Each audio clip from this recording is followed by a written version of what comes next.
देखो सखियों के चीर चुराए, सखियों को ज्ञान दिया। ऐसे ही भगवान कन्हैया ने समझने की बात है, भगवान कन्हैया ने महाराज को रचाया, महाराज को रचाया। भगवान मुरली मनोहर ने महाराज को रचाया। भगवान कन्हैया ने महाराज इसलिए नहीं रचाया कि मैं सखियों के साथ नाचूंगा, मैं सखियों के साथ नाचूंगा, इसलिए भगवान कन्हैया ने महाराज को नहीं रचाया। महाराज में भी बड़ा एक रहस्य छुपा हुआ है। रहस्य ऐसा छुपा हुआ है कि एक बार देव ऋषि नारद को कामदेव मिल गए, कामदेव मिल गए देव ऋषि नारद को, और नारद से कहने लगे कामदेव के नारद बोलिए तुम हमसे युद्ध करो, कर लीजिए, हमसे युद्ध करो। नारद कहने लगे, वो कामदेव कहने लगा कि हमसे युद्ध करो, और नारद हाथ जोड़ करके कहने लगे प्रभु हम तुमसे युद्ध कैसे कर पाएंगे, हम तुमसे युद्ध कैसे कर पाएंगे, आप तो कामदेव हैं और आपकी काम शक्ति ज्यादा है, आपने बड़े बड़े ऋषि मुनियों को अपनी काम शक्ति से उनकी तपस्या भंग कर डाली है, और हम तो कामदेव कहने लगो नारद अगर तुम हमसे युद्ध न करो तो हमारे लिए कोई वीर पैदा करो जो हमसे युद्ध करे। अगर कोई वीर ढूंढ करके नहीं लाते हो तो हम तुमसे युद्ध करेंगे, जबरदस्ती तुम्हें घेर लेंगे और युद्ध होगा। अब तो नारद बड़े असमंजस में पड़ गए।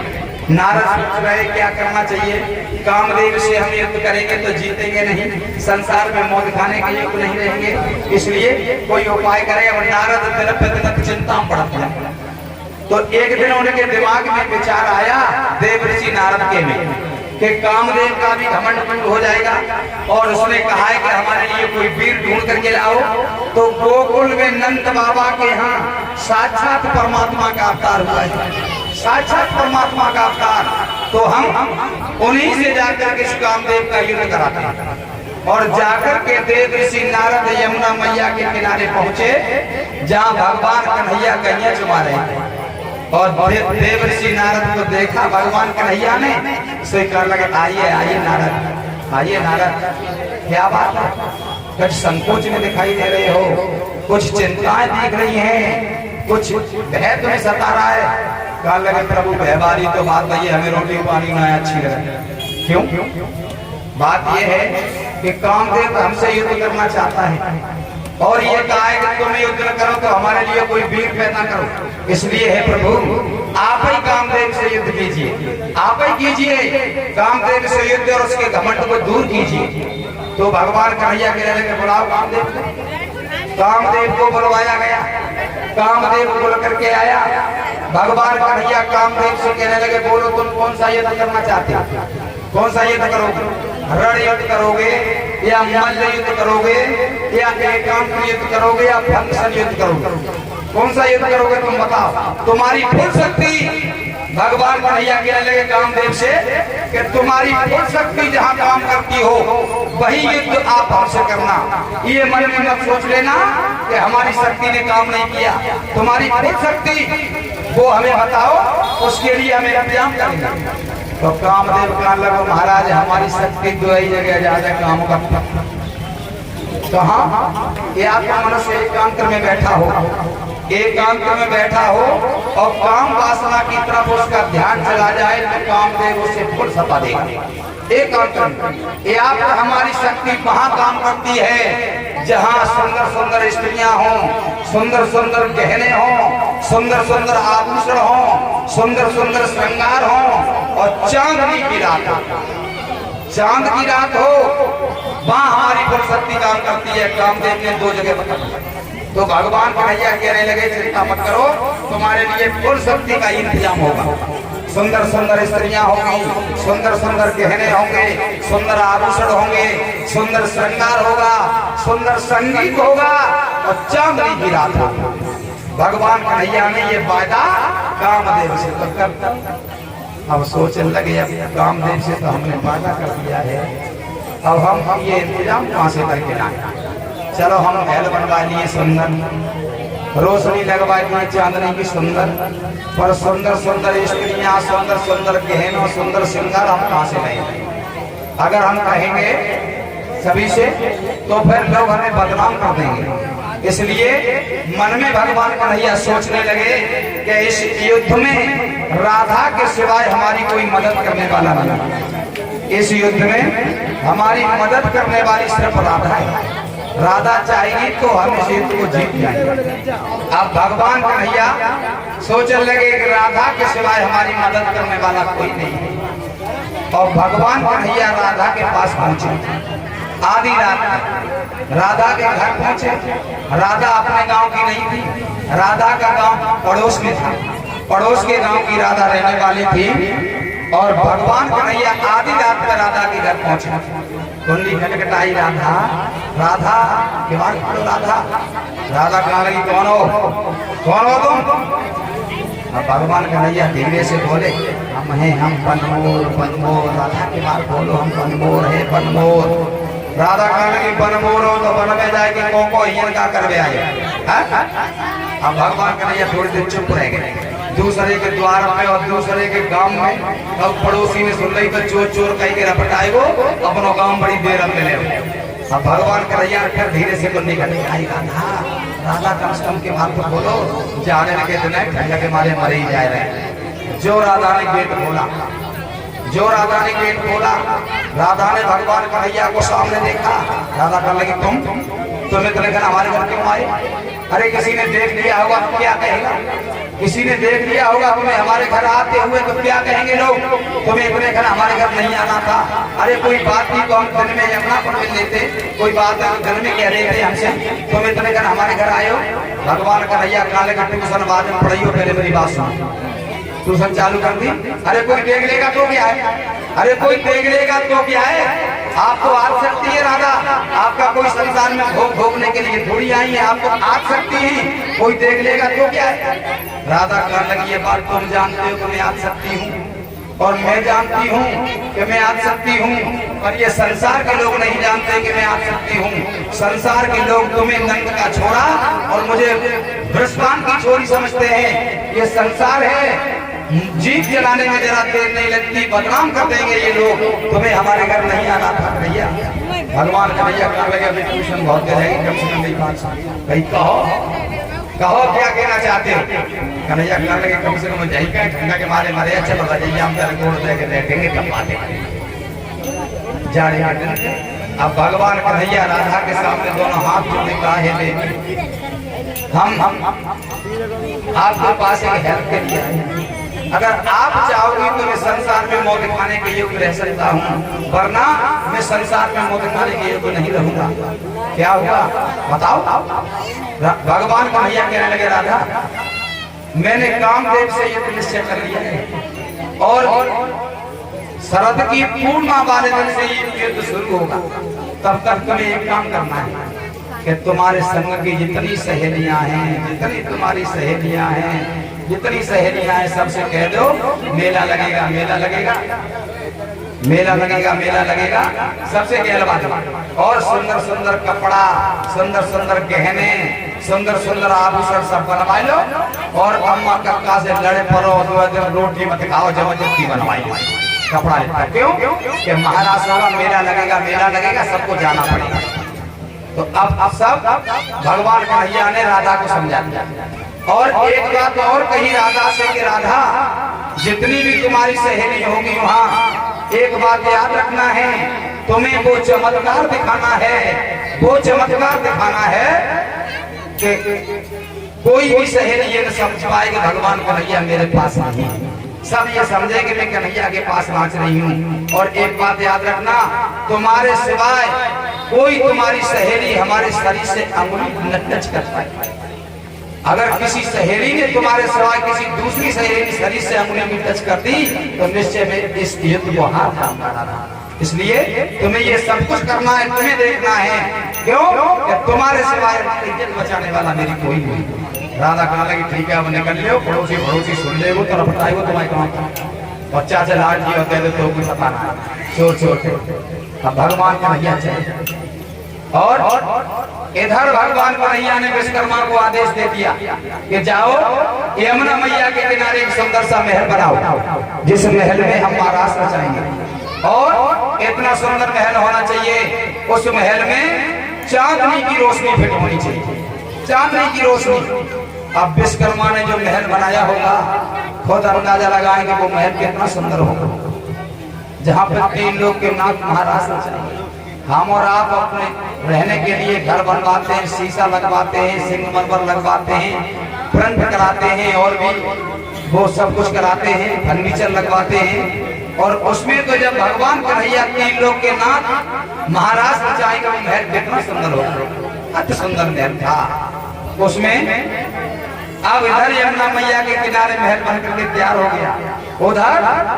उधर क्या हुआ, भगवान कन्हैया ने उस महल पर को देखने के लिए गए और सुंदर से महल को देख करके और बंसी को बजाया। इधर भगवान कन्हैया ने बंसी बजाई उस महल पर खड़े होकर के, उधर सखियां महाराज में जावे के श्रृंगार कर रहे हैं। तो बंसी की धुन में मगन हो गई, अब श्रृंगार कर भूल गई, उल्टा सीधा श्रृंगार, उल्टा सीधा श्रृंगार किया, बंसी की धुन में भूल गई। जैसे जल्दी चलो जगह गिर जाए, पीछे बैठना पड़ा, पीछे बैठना पड़ा, जल्दी चलो अकेला जगह गिर जाए, फिर गाँव में बैठना पड़ा, गाँव में बैठना, जल्दी चलो ऐसे। और जैसे शुरू हुआ महाराज भगवान कन्हैया ने बंसी बजाई और बंसी बजाते ही और सखियां श्रृंगार कर रही थी, बंसी की धुन में इतनी मगन हो गई तब शीशा गंगा जा रहा। अब भगवान कन्हैया ने बंसी को बजाया और जब बंसी बजाई तो सखियां श्रृंगार कर रही थी, उल्टो सीधो श्रृंगार करो, उल्टो सीधो श्रृंगार तो जा से करो कि तब शीशा ना आए, जमाने में शीशा ना आए।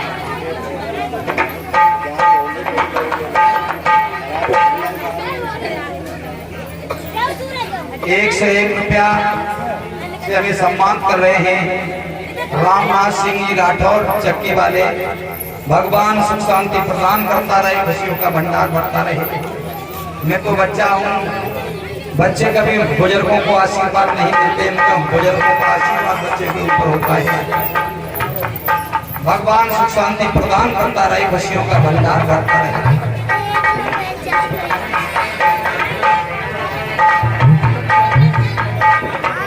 अब भगवान कन्हैया ने बंसी बजाई, क्या हुआ, अरे श्याम ऐसी बजाए दई बसुरिया रे, श्याम ऐसी बजाए दई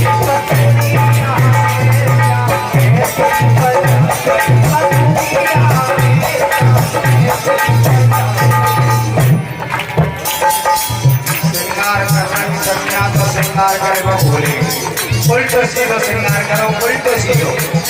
कैसे सुनो, किसी के नाक में कुंडल बुलाक कानन में, किसी के नाक में कुंडल बुलाक कानन में, किसी के नाक में कुंडल बुलाक कानन में, किसी के होठों पे काजल लिपस्टिक गया दिल में,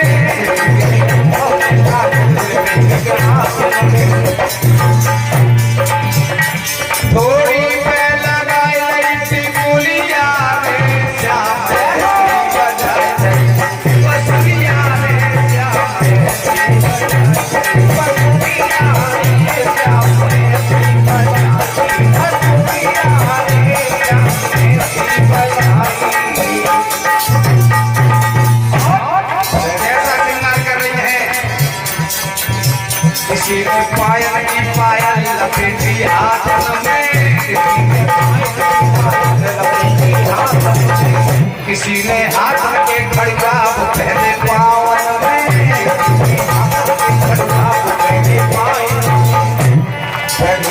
और हम गले में लटकाई फरिया रे, श्याम ऐसी बजाए दई बसुरिया रे, श्याम ऐसी बजाए दई बसुरिया रे, श्याम ऐसी बजाए दई बसुरिया रे, श्याम ऐसी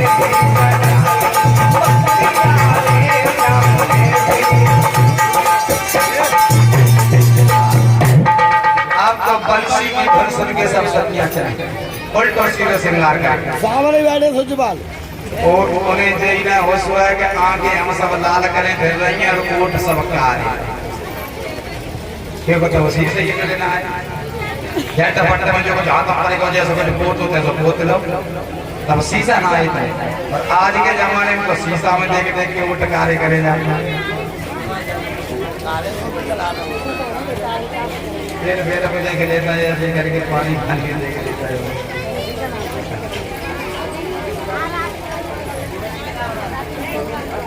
जब आप देखा तो ये सब सखियां महाराष्ट्र में, जब महाराष्ट्र में जाकर के सखियां पहुंची तो क्या हुआ, जो देखा तब तक भगवान कन्हैया छुप गए, बंसी को बजाए छुप गए। सखियन ने देखा कि बहना कन्हैया तक तो दिखाई नहीं गया, कहाँ गया, और बोली अरे खेल बहन कहाँ है गिरधारी, खेल कहाँ है गिरधारी।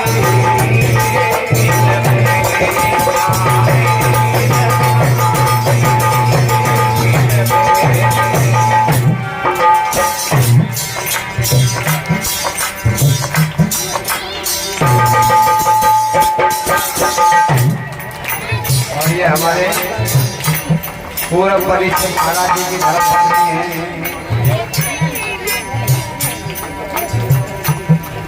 100 रुपए से हमें सम्मान कर रही हैं, 50 रुपए से हमारे शिष्य विनोद जी को सम्मान कर रही हैं, 10-10 रुपए से हमारे स्टाफ को सम्मान कर रही हैं।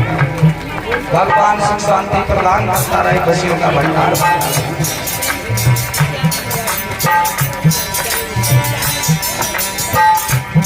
अरे खेल रहे कहाँ है गिरधारी, खेल रहे कहाँ है गिरधारी।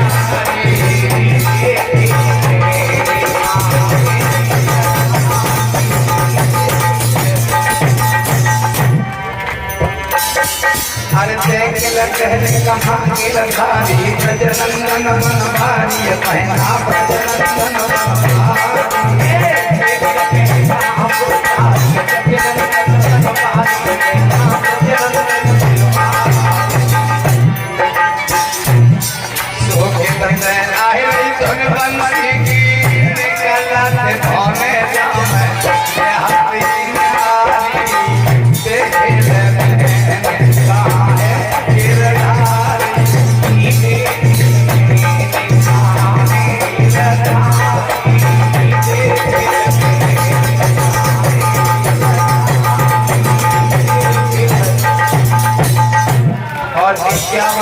हमारी बहन है, बड़ी बहन है उस्मा देवी, रूप बसंत मास्टर जी हमारे बहनों जी हैं। 51 रुपए से हमें सम्मान करते हैं।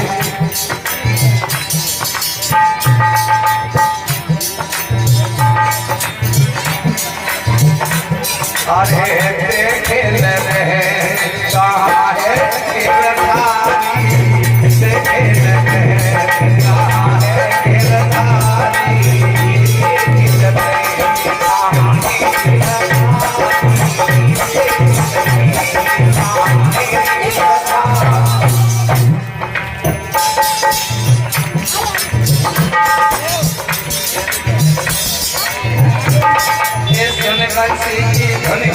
वही सखियां बड़ी अगारी, देखो सखियां बड़ी अगारी।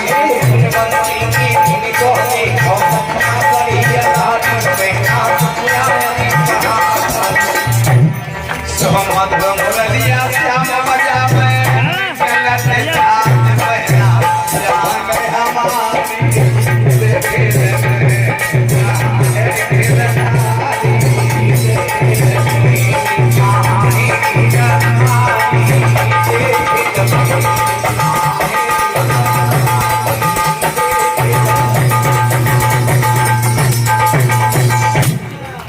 भगवान कन्हैया आकर के महाराज का कार्य शुरू होता है, और जब महाराज का कार्य शुरू हुआ तो अब महाराज में देवियां आने लगी, कोई सब गोपियां आने लगी, लक्ष्मी जी आने लगी, सरस्वती जी अपना पीड़ा लेकर के आने लगे बजाने के लिए, सरस्वती जी, लक्ष्मी जी भी आने लगे, और मगर अपने देवता को कोई नहीं बताती कि हम कहाँ जाते। संध्या को वे सो जाते हैं, कभी रात रात में आ जाती है, और सवेरे जब तक वे सोई के उठना देवता को अपने काम का बता रही कि हम कहाँ जाते हैं। इधर कैलाश पर्वत पे भोले बाबा सोए नहीं, और जैसे ही भोले बाबा सोए नहीं और तैसे झट पार्वती उठे और पार्वती चलने, पार्वती चलने। अब रोजाना की तरह ये महाराज होने लगा, मगर सुबह जब होता था तब बंद हो जाता था। और भगवान कन्हैया ने ललिता को गेट वेर बना दिया। ललिता से कहा, ललिता तुम गेट पर खड़े होकर के देखोगे, इसमें सब गोपी गोपियां अंदर आए, कोई गोप न घुसे आए, चेक कर करके अंदर भेजोगी। कोई गोप न घुसे आए, सब गोपी गोपियां तुम्हें चेक कर करके भेजना है। ठीक है, ठीक है, आते हो